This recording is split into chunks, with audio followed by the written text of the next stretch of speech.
This is Dr. Nanette Hoxton from the Altar of Mary. Nabasa ko ngayon sa TikTok na sabi ng mga Vatican priests ba yun or mga Vatican leadership na hindi na daw darating si Jesus. Sabi niya, Jesus is not coming back by the looks of it. Sabi niya.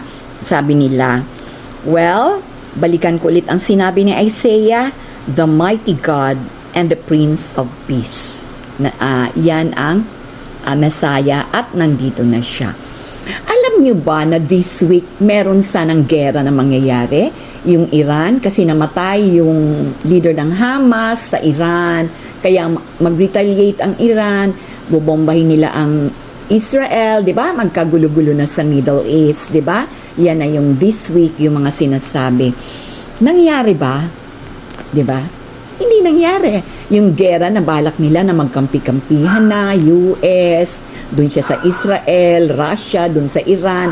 Ganun ang mangyayari sana eh. World War III. Pero ilang attempts ng World War III, may nangyari ba? Di ba wala? Kasi nandito na ang hari. Nandito na ang mighty God and the Prince of Peace. Hindi na pwede yan. Hindi na pwede yung mga ganyang kaguluhan. Kasi papunta na tayo sa peace, abundance, and harmony.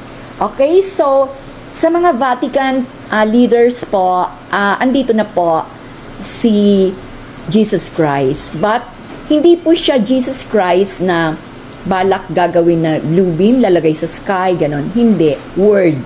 Diba? First is the Word, and the Word is with God, and the Word is God. So, Word siya. So, ito ngayon, ang Word ay nasa Altar of Mary. So, pag makinig po kayo sa Altar of Mary, malalaman nyo na nandito na po si Jesus Christ. Okay?